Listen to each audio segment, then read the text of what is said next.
president took lots of questions from reporters before a cabinet meeting, rambling a bit at times, and it provided fodder for the anti-Trump pundits who have been questioning his mental stability. It's the craziest thing I've ever seen. I think I would have been a good general, but who knows? I actually think the president is mentally incapacitated, and I have thought so for quite some time. I think what needs to happen is the Republicans got to go over there and change the president's diapers, Don. If you thought that his pathological lying could not become more pathological or that he could not become more delusional, you were wrong. This is a man who obviously is not fit to hold the office, and we've known that for a very long time. Joining us now from New York is Ben Domenech, the founder and publisher of The Federalist. And Ben, president says a lot of things, as we just saw. Sometimes he goes off and says things that are funny or off color or fact challenge. Does that in any way justify these commentators, mostly on the left but some on the right, questioning his mental stability?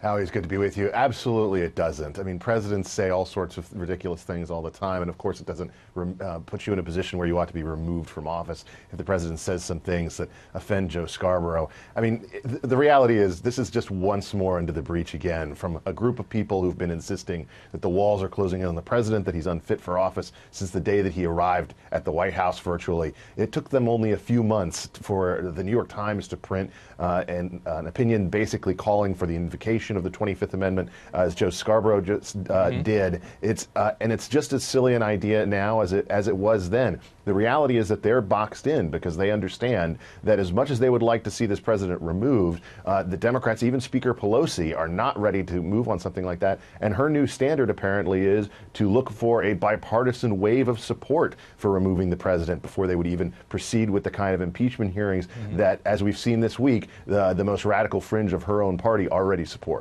I think part of it is a lot of these commentators, they just can't stand Donald Trump's style. So, you know, he rambles, and then Chris Hayes, the MSNBC host, tweeted after that presser, his brain is broken. But I'm sure that all the people in this country who don't like Donald Trump are saying, yeah, he's crazy, whatever. But how do these attacks, which get brutally personal at times, talking about changing his diapers, I mean, it's just incredible. Do they undermine the credibility of those making these charges, or does it just reinforce their popularity with the people who like their side?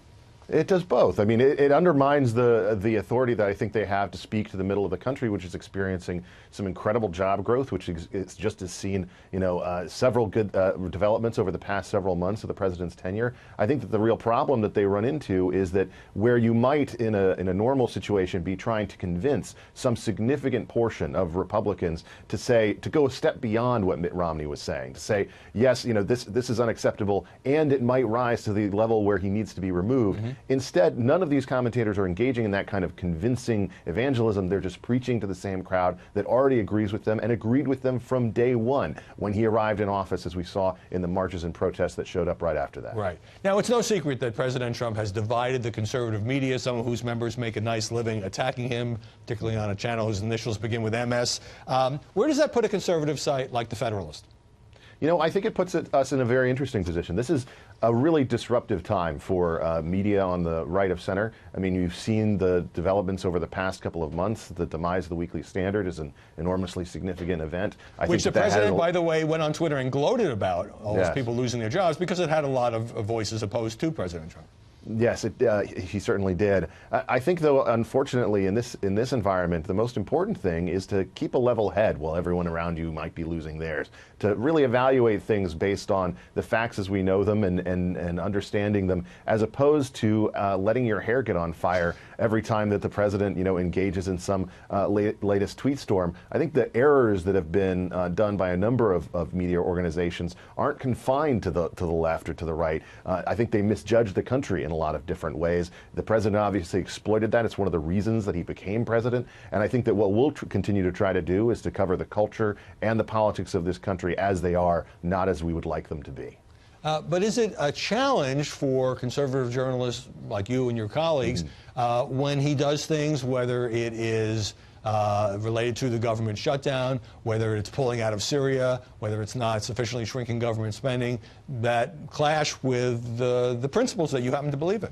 Well, I happen to agree with the president's decision when it comes to Syria, but I don't think that we should necessarily sort of view these things as being of only one ideological spectrum. He does things that are both conservative and that are non-conservative. And I think that you can evaluate those things as they are and what develops from them. I mean, particularly on the issues of trade, which I think have been so clouded and so unfortunately not debated on the right for so long. The president kind of cracked that open in ways that I don't necessarily like in every aspect, but he does make it something that is a focus of debate. And I think it's important to have those debates take place in the media landscape as opposed to pretending, as we did for many years, that they don't exist. What we got out of that was a 2016 cycle in which a lot of people, unfortunately, didn't have an answer when it came to was the Iraq War the right decision or not, something that I think we should have been debating for the past 8 years. So in many ways, he has forced a more healthy and more honest debate. Now, the president's constant attack on fake news and dishonest journalists, he did it again, as I mentioned,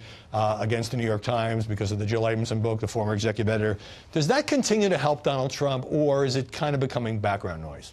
I think it's a bit of background noise now. It is a mutually enforcing sort of thing. I think there are a lot of media entities that have benefited from the fact that, in the absence of these kinds of attacks, people might be asking about their ratings. But I think this is a situation where, unfortunately, the president is making a significant critique and one that is valuable, but he's not really targeting it at the right place. I think that the biggest source of fake news in the country today are a number of organizations that actually reside in Silicon Valley. The most powerful media organization in America today is Facebook. It's not the New York Times. And they are certainly, if not the enemies of freedom of speech, they are the enemies, I think, of freedom of thought. And that's something that I think is concerning to a lot of people, not just on the right. It's of concern to a lot of old guard people on the left who believed what the ACLU was saying back in the 1990s and are concerned about this development today. There is a problem of fake news being spread, I think, but it's primarily being spread by those in social media who I think have engaged in a lot of different irresponsible behaviors, seizing on small bits of information and then spinning them out of control in ways that can't be corrected, even if you come back